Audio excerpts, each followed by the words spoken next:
Assalamualaikum Boboto, salam dunia. Saya doakan di hari ini teman-teman semua selalu dikasih kesehatan dan keselamatan dalam jalani segala aktivitasnya. Amin. Baik Boboto, langsung kita update informasi Persib Bandung terbaru. Namun sebelumnya saya juga ingin ngucapin hatur nuhun pisan buat teman-teman Boboto yang sudah subscribe, yang sudah like, yang sering komen juga di channel ini. Mudah-mudahan menjadi amal kebaikan teman-teman Boboto semua yang langsung dibalas oleh Allah Subhanahu wa Ta'ala. Amin. Baik Boboto, ini juga memang banyak sekali yang memang mention gitu ya untuk kita membahas hal ini. Tapi sebetulnya kita nggak masuk ke ranah itu terlalu jauh, kita lebih fokus ke Persibnya saja teman-teman. Tapi ya tidak ada salahnya kita coba compare gitu ya, atau kita coba bandingkan yang mana memang sekarang sedang ramai sekali tentang Dewa United teman-teman. Jadi yang sudah tahu mengenai kata Dewa United pasti paham lah kita mengarahnya ke situ. Namun kalau yang belum tahu, nah ini saya coba kasih disclaimernya sedikit atau kasih benang merahnya sedikit gitu ya. Di media sosial teman-teman akhir-akhir ini atau beberapa hari ini sedang gencar banget mengenai kan aktivitas judol atau judi online yang ada di negara tetangga lah gitu ya, baik di Myanmar gitu ya atau di negara ASEAN yang lainnya. Nah ini salah satunya katanya ada dana yang bisa jadi terafiliasi atau dana yang mengalir ke klub Dewa United. Nah ini kita benar atau tidaknya tidak tahu gitu ya, karena ya kebenaran hanya milik Allah Subhanahu wa Ta'ala yang lebih tahu. Tapi teman-teman ini juga sudah banyak yang menjurus ke situ katanya. Jadi ya ini juga kenapa katanya Dewa United supporternya sedikit gitu ya, pemasukan melalui tiket juga kan ya nggak seberapa lah gitu ya, tapi bisa membangun komplek Kampung Dewa gitu ya, ada training center, ada lapangan basket gitu ya, ada ini, ada kolam renang dan lain sebagainya. Sedangkan Persib sendiri yang klub besar katanya supporternya jutaan tapi belum bisa membangun itu. Nah, kenapa? Nah, di sini kita coba kasih ya satu pemahaman saja atau literasi kepada teman-teman Boboto gitu ya. Seandainya ngiri jangan gitu, jangan ngiri, jangan dengki. Nah, kita akan coba kasih sedikit edukasi baru lah buat teman-teman Boboto di sini. Dan ini juga ya alhamdulillah ada hal baik gitu dari teman-teman Boboto yang sudah komen di kolom sebelumnya, katanya kan tolong edukasi teman-teman Boboto mengenai keuangan klub dan juga ya struktur Persib Bandung itu sebetulnya apa saja gitu. Nah ini juga bagus lah sekalian untuk belajar buat teman-teman Boboto yang baru bergabung atau yang memang sedikit lupa atau ya sama sekali tidak tahu gitu ya. Baik teman-teman, kita coba mulai saja untuk literasi mengenai Persib Bandung di hari ini. Mudah-mudahan dengan ya literasi singkat ini kita bisa tahu sedikit tentang Persib Bandung, bukan hanya pemain atau di atas lapangan, tapi di luar itu dinamika Persib Bandung bisa teman-teman tahu juga. Yang pertama teman-teman, mengenai kenapa Persib Bandung belum membuat training center, belum membuat yang lain-lain lah gitu ya, dari mulai stadion yang direnovasi dan lain sebagainya. Nah ini tentu saja tidak terlepas dari masalah biaya teman-teman. Jadi keuangan yang sehat memang ya harus ada finansial yang cukup juga, mulai dari sponsor lah, mulai dari pemasukan tiket lah, mulai dari penjualan merchandise dan lain sebagainya. Jadi ekosistem di PT PBB ini memang harus berjalan ya lancar gitu ya, bukan hanya sokongan dana dari satu atau dua orang saja. Memang ada gitu ya sokongan dana dari 1-2 orang pemilik atau jajaran direksi Persib Bandung, tapi tidak serta-merta misalkan saya punya uang $1.000 atau saya punya uang 1M, ini saya nyumbang buat Persib Bandung buat beli pemain, atau saya nyumbang ke Persib Bandung untuk bikin ini bikin itu, ya nggak bisa kayak gitu. Ada alurnya, ada juga satu tahapannya lah gitu teman-teman. Jadi biar nantinya tidak ada masalah gitu ya, dari mulai audit dan lain sebagainya, tidak ada kepentingan juga. Jadi harus cocok gitu ya, alurnya harus ini dulu, harus itu dulu, jadi tidak bisa semerta-merta begitu. Nah ini yang untuk selanjutnya juga, kalau untuk Persib Bandung perlu diingat juga teman-teman, bukan hanya Persib saja. Jadi PT PBB ini bukan hanya membiayai Persib Bandung saja, perlu diingat dan perlu dicatat kalau perlu gitu ya. Jadi PT PBB ini ada 5 teman-teman yang harus dibiayai oleh PT PBB. Yang pertama tentu tim utama, yaitu Persib Bandung gitu. Persib Bandung apa saja sih yang perlu dibiayai? Ya banyak, pemainnya, gajinya gitu ya, lalu juga ya akomodasi dan lain sebagainya, dan ya masih banyak ekosistem yang memang harus dibenahi di Persib Bandung sebagai tim utama dari PT PBB, yang mana ini juga kan pengeluaran tidak sedikit lah. Nanti untuk biayanya kita singgung setelah ini. Lalu kedua, setelah tim utama ada tim kedua, yaitu tim akademi teman-teman. Jadi PT PBB ini selain punya tim utama Persib Bandung, punya tim akademinya juga, yaitu ada akademi U16, 17, 18, 19, 20, tim IPA-nya gitu ya. Jadi ya ini juga semua harus dibiayai. Itu termasuk ya mungkin ya apa namanya itu pembiayaan akademinya, lalu juga dari mulai jersey dan lain sebagainya, akomodasi ya, kalau ada turnamen dan lain sebagainya itu kan juga butuh biaya yang tidak sedikit gitu ya. Makanya ya harus ada ekosistem finansial yang sehat di Persib Bandung. Lalu yang ketiga, ini juga ada tim putri, jangan lupa teman-teman. Jadi Persib Bandung juga punya tim wanitanya gitu ya. Nah tim wanitanya juga sama, kalau ada kompetisi ini, kompetisi itu, untuk ya jersey, akomodasi dan lain sebagainya, itu juga butuh biaya yang disupport dari PT PBB gitu ya. Nah untuk yang keempat, ini juga teman-teman jangan lupa ada namanya tim satelit. Nah Persib Bandung ini atau PT PBB ini punya 2 tim satelit, yaitu Bandung United dan juga Maung Anom. Nah kalau untuk Bandung United memang tahun 2019 gitu ya, PT PBB membeli ya saham dari Blitar sepak bola, satu klub sepak bola di Blitar lah, dibeli, kepemilikan sahamnya akhirnya berpindah jadi namanya asalnya Blitar Bandung United, jadi Bandung United saja sekarang gitu ya.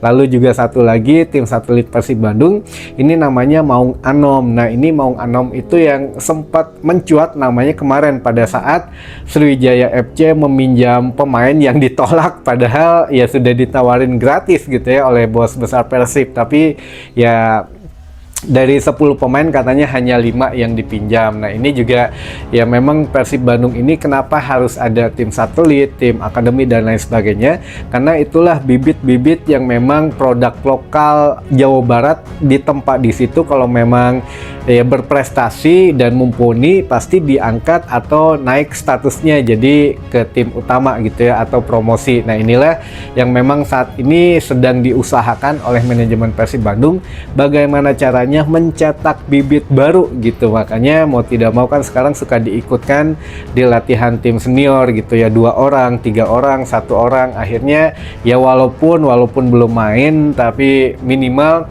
ada progres lah bahwa pemain ini bisa menjanjikan untuk klub Persib Bandung saat ini atau untuk pribadinya sendiri. Siapa tahu dilirik oleh tim lain ya, kan sekarang banyak juga ya beberapa produk jebolan dari Akademi Persib Bandung yang mungkin lebih bagus bermain di klub Liga 1 lainnya selain di Persib Bandung. Nah yang terakhir, yang PT PBB juga jangan dilupakan ada tim basketnya teman-teman, yaitu Prawira Bandung. Nah Prawira Bandung ini juga memang ya klub basket yang sudah ada sebelumnya di Bandung, dibeli gitu ya sahamnya dan diakuisisi menjadi Prawira Bandung milik PT PBB. Nah jadi kalau untuk secara singkatnya adalah PT PBB membiayai 5 klub atau 5 ya produk dari PT PBB, yang mana ini jumlahnya tidak sedikit teman-teman kalau untuk biayanya gitu ya. Nah kita masuk ke biayanya ini, lalu berapa besar biaya per musim atau per tahun yang dikeluarkan oleh PT PBB? Tentu saja ya ratusan M gitu ya. Bahkan ya untuk Persib Bandung sendiri, tim utamanya sendiri ini memerlukan kurang lebih ya satu musimnya sampai dengan ya 700 M-an gitu ya. Jadi 700 M ini Saya juga kurang spesifik lah apa saja gaji pemain ini itu, tapi sepertinya ya memang ada pembagian yang lain-lain lah, kan ini juga harus ada dari sponsor gitu ya. Ini sponsor salah satu yang terbesar ya, puluhan M ini satu musimnya gitu ya. Jadi ya selalu ada, dan sepertinya memang ada ini juga, ini turunannya ini gitu ya. Ini juga ya lumayan lah walaupun musiman, tapi ini lumayan cukup besar untuk memberi masukan dari dananya gitu ya. Nah, ini yang untuk dana-dana tersebut itu mungkin dibagi-bagi lagi posnya.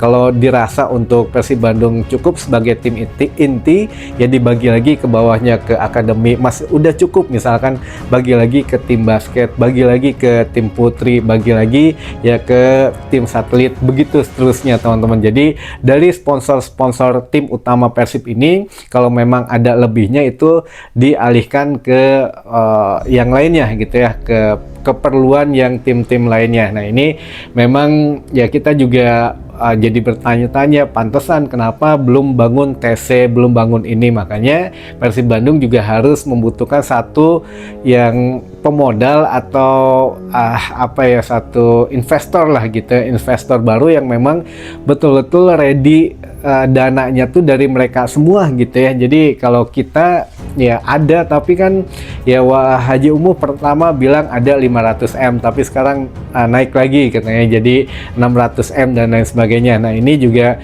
ada, tapi kan buat pendanaan yang lainnya takutnya empot-empotan gitu. Makanya kemarin membuka satu peluang buat investor, katanya mangga buat yang mau masuk membenahi GBLA gitu ya, yang mau membangun TC ya, nanti bagaimana teknisnya kan yang penting mah mau dulu saja dan berapa nilai yang ditawarkan. Makanya kemarin kan ada keluar nilai 1,5T itu ya, kalau dipikir-pikir secara logika kita gitu ya, waduh, gede pisan lah 1,5 triliun. Tapi teman-teman ya kan harus dilihat dulu kebutuhannya juga untuk training center, misalkan untuk pemadatan tanahnya aja harus butuh dana 50M, lalu juga bangun ini bangun itu, belum perizinan, dan untuk yang lainnya juga ya nanti ya gimana lah gitu ya. Nah, ini memang banyak yang teman-teman belum sepenuhnya tahu, jadi sedikit-sedikit kita coba mulai ungkap lah di sini biar semuanya juga tidak terpatok kepada rumors pemain terus gitu ya, lalu kepada pemain yang cedera terus. Jadi ini ada satu ilmu baru yang harus teman-teman ketahui. Baik, kita balik lagi masalah untuk pembenahan ekosistem di PT PBB. Jadi PT PBB sendiri sekarang memang sedang berupaya, walaupun uang ada, namun kan pernah dikatakan oleh Pak Teddy Cahyono di tahun kemarin bahwa setiap klub sepak bola di Indonesia ini belum ada yang untung, katanya masih rugi, tapi kenapa masih bisa ya menyelenggarakan ya klub Liga 1 ini masih bisa berjalan lah gitu. Karena itu teman-teman, kenapa masih belum untung ya, kalaupun punya untung kan punya satu satu tanggungan lagi, apalagi Persib atau PT PBB ada 5 tanggungannya, tim utama, akademi, tim putri gitu ya, tim satelit, tim basket. Jadi bagi lagi ya, untungnya dari mana? Untungnya kalau tim itu berprestasi. Kalau berprestasi tentu ya dapat dana segar gitu ya, lalu dikenal lebih jauh namanya dan lain sebagainya.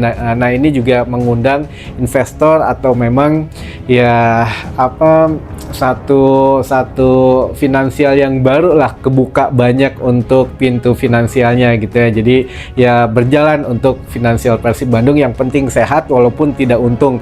Intinya ya berpikiran seperti itulah. Namun teman-teman, di era sepak bola modern ini ya tentu saja kita juga perlu memperhatikan nilai transfer pemain sekarang. Kalau memang benar-benar gitu ya dari operatornya, dari PT LIB misalkan ini mensortir tim yang betul-betul layak bermain di Liga 1, sepertinya tidak akan ada 18 tim kayak sekarang teman-teman. Jadi mungkin hanya 14 atau 15, karena ya kita tahu ada tim yang nunggak gaji, ada tim yang sekarang sedang carut marut manajemennya, bahkan nyaris katanya ingin membuka penjualan atau ingin dijual klubnya, atau ya sekarang juga ada yang ini misalkan terafiliasi ini itu segala macam gitu ya. Jadi ya kita lihatlah Liga Malaysia, dia hanya ada 13 tim, apalagi Singapura gitu ya. Nah ini memang tim-tim yang betul-betul bonafit dan profesional harusnya, tapi ya kita tahu sendirilah ya sepak bola di Indonesia bagaimana. Tapi kalau masalah sponsor, Persib juga sebetulnya tidak lepas dari sedikit kontroversi, apalagi di awal-awal musim ini teman-teman, ada hal yang memang sedikit mengganjal gitu ya. Ada pinjol yang masuk menjadi sponsor Persib Bandung. Jadi ya sekarang sih sudah nggak ada, tapi kemarin ada yang ijo-ijo gitu ya, inisialnya AK teman-teman. Nah ini juga memang kalau untuk di Eropa mungkin tidak masalah, pendanaan klub ini bisa datang dari mana saja gitu ya, karena kan mereka tidak punya budaya yang kayak di timur di kita ini. Tapi kalau di kita kan pasti nanya, aduh ini sponsornya itu, bahkan memang peraturan PT LIB pun tidak boleh ada yang terafiliasi dengan judul, dengan minuman keras dan lain sebagainya lah gitu ya. Jadi memang sudah ada peraturannya, dan ya Persib sempat itu ada gitu ya kemarin, tapi sekarang sudah hilang alhamdulillah. Namun ya sempat ada ya yang lain lah, tapi sekarang juga masih ada, namun nggak enak saya ngomongnya karena masih menjadi sponsor Persib Bandung. Jadi ya sudahlah, mudah-mudahan saja memang tidak terafiliasi ke situ gitu ya, walaupun di kita memang masih ngakunya sih ya sebagai basis untuk penyatuan supporter saja, bukan untuk yang lain-lain gitu ya. Mudah-mudahan benar gitu ya teman-teman. Jadi ya kita juga berkah semuanya ya, Persib juga kembali juara, back to back juara di musim ini teman-teman. Baik, mungkin kalau ada yang ingin ditanyakan lebih lanjut bisa di kolom komentar, kita sharing is caring. Jadi kalau tidak ada pertanyaan, tidak berdiskusi, kita juga semakin jauh dari informasi mengenai Persib Bandung yang bisa setidaknya kita pegang gitu ya informasinya. Mangga teman-teman dimanfaatkan untuk wadah ini, kita berdiskusi, kita tanya jawab di kolom komentar. Yang punya unek-unek juga mangga bisa ditulis di sini saja gitu ya teman-teman. Mungkin itu dulu saja informasi yang bisa saya sampaikan di hari ini. Mudah-mudahan menambah informasi dan wawasan teman-teman boboto semua. Sampai ketemu lagi di informasi selanjutnya. Wassalamualaikum boboto, salam dunia.